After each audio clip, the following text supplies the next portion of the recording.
ٹیموں میں سب میں نہیں لیکن بہت سو میں ایک بڑا فراڈ یہ چل پڑا ہے مارکیٹ میں. وہ یہ چل پڑا ہے کہ انہوں نے حکمت کو مذہب کے ساتھ ملا دیا ہے. سمجھ رہے ہیں؟ روحانیت اور مذہب کے ساتھ. یعنی بعض حکیم یہ کرتے ہیں, وہ پیر بھی بنے ہوئے ہیں, وہ پیر بنے ہوئے, یہ دیہاتوں میں یہ چیز زیادہ ہے, شہروں میں ذرا کم ہے. وہ پیر بنے ہوئے ہیں اور پھر اس میں کہ یہ طب نبوی ہے, یہ حدیث میں آتا ہے, یہ فلانا آتا ہے, تو لوگ کہتے ہیں یار ان کے پاس طب کے بارے میں قرآن و سنت کا علم ہے, اور قرآن و سنت کا علم غلط نہیں ہو سکتا. خوب سمجھ لو, حکمت جو ہے نا, طب, یہ مادی علم ہے, یہ روحانی علم نہیں ہے.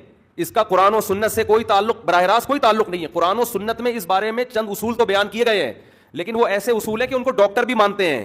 اس میں حکیم میں اور ڈاکٹر میں کوئی فرق نہیں ہے. تو بعض حکیم بھرم ڈالنے کے لیے, جیسے کلونجی میں شفا ہے, بخاری کی حدیث ہے.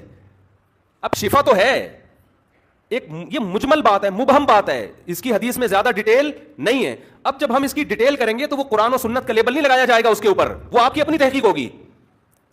نہیں یاری بات میرا خیال ہے.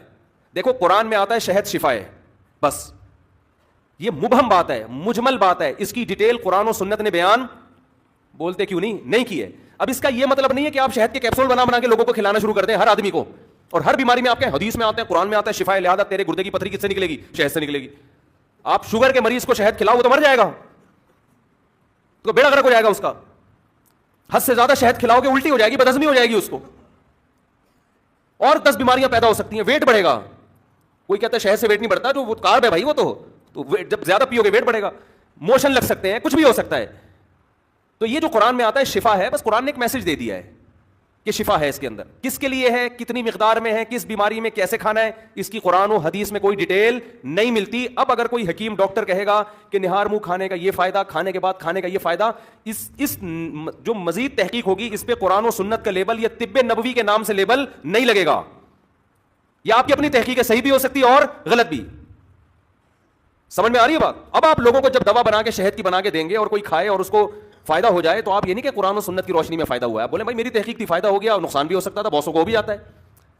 سنا مکھی ایک جڑی بوٹی ہے نا, اس کا پاؤڈر بنا کے حدیث میں آتا ہے اس میں بھی شفا ہے, تو اس میں بھی ایک خاص نوعیت کی شفا ہے, لیکن یہ حدیث بھی مبہم ہے. بس اس میں کورونا سے شفا ہے یا نہیں ہے ہمیں نہیں پتا, اور دبلے آدمی کو بھی شفا ملے گی, وہ اور غائب تو نہیں ہو جائے گا کہیں, وہ کیونکہ موشن لگتے ہیں اس سے. یہ کچھ بھی حدیث میں تفصیل نہیں ہے.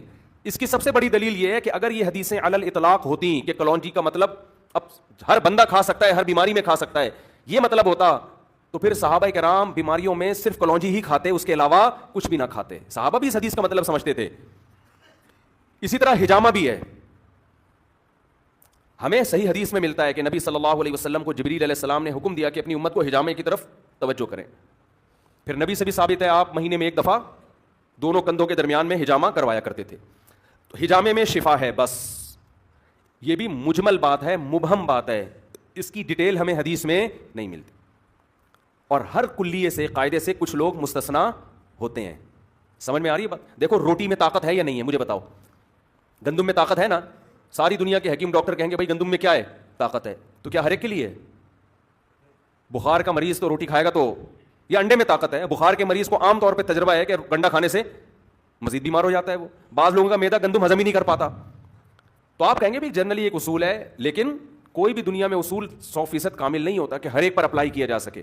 تو کلونجی میں ہر بیماری سے شفا ہے, یہ نبی نے بتا دیا. کس طرح ہے, کس شخص کو کھلانی ہے, کتنی مقدار میں کھلانی ہے, کیا چیز ملا کے کھلانی ہے, یہ تمام چیزیں تحقیق طلب ہے. تو جب ان چیزوں پہ تحقیق ہوگی تو اس تحقیق کی نسبت حدیث کی طرف نہیں کی جائے گی, اس تحقیق کی نسبت اس شخص کی طرف کی جائے گی جس کی اپنی تحقیق ہے. وہ یہ نہ کہے کہ میں طب نبوی سے علاج کرا رہا ہوں, وہ یہ کہے میں اپنی تحقیق سے علاج کرا رہا ہوں. صحیح بھی ہو سکتا ہے, غلط بھی ہو سکتا ہے. سمجھ رہے ہو کہ نہیں سمجھ رہے ہو؟ تو یہ بھی ایک مادی علم ہے. ایک حکیم آئے تھے 2-4 دن پہلے کوئٹہ سے, انہوں نے کہا کہ یہاں پورے بلوچستان میں یہی شروع کر دیا حکیموں نے, اس پہ روحانیت کے لیبل لگائے ہوئے ہیں, اور نبی کا طب, نبی کی وہ سنت کا وہ لیبل لگا دیا اس کے اوپر. تو کہتے ہیں ایک دن میں نے, وہ خود بھی حکیم ہے ماشاءاللہ, انہوں نے کہا کہ میں نے ایک حکیم صاحب سے کہا کہ حکیموں میں تو یہودی بھی ہیں. صحیح ہے نا, جو طب یونانی تھا نا, آپ ماضی میں جائیں آپ, تو آپ کو اپنے استاذوں میں, جو حکیموں کے استاذ ہیں, ان میں یہودی بھی ملیں گے, ان میں سکھ بھی ملیں گے, ان میں عیسائی بھی ملیں گے, ان میں ایتھیسٹ بھی ملیں گے. یہ تو ایک دیکھو میڈیکل سائنس, ایک تو یہ جو ترقی جو ہوئی ہے, ایک میڈیکل سائنس ہے جڑی بوٹیوں پہ, تو ہے تو یہ بھی میڈیکل سائنس نا. تو اس لیے اس میں روحانیت کا یہ خام میں اس کو قرآن و سنت کا لیبل لگا کے آپ لوگوں کو مذہب سے دور نہ کریں. بعض دفعہ نقصان ہوتا ہے, لوگ کہتے ہیں یار میں نے تو طب نبوی کی اور فائدہ نہیں ہوا, مجھے نقصان ہو گیا, تو جو جتنا ہے اس کو اتنا ہی بولو رہنے دیں, ٹھیک ہے نا. تو نبی صحابہ نے بھی ان حدیثوں کا یہ مطلب نہیں سمجھا تھا, تو آج سمجھایا جا رہا ہے. اور ان میں اکثر حدیثیں ضعیف اور من گھڑت بھی ہوتی ہیں. ایک صاحب حدیث بیان کر رہے تھے کہ نبی صلی اللہ علیہ وسلم نے صحابہ کو کہا کہ انجیر کھاؤ تو اس سے گھٹنوں کا درد ختم ہوگا. ایسی کوئی حدیث نہیں ہے, سمجھتے ہو. ایک نے کہا کہ حدیث میں آتا ہے کہ صبح نہار منہ شہد کھانے سے یہ فائدہ ہوتا ہے, تو ایسا بھی کچھ نہیں ہے. ایک میں آتا ہے کہ صبح جو کا دلیا کھانے سے پیٹ ایسے دھل جاتا ہے کہ جیسے منہ صابن سے دھویا ہو کسی نے, ایسا بھی کچھ نہیں ہے, سمجھ رہے ہو. تو یہ اپنی من گھڑت روایتیں ہیں.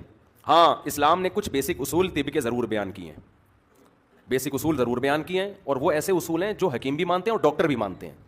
وہ اصول بیان کیے ہیں, اس پر میرا ایک مستقل بیان ہو چکا ہے اسلام اور صحت کے عنوان سے.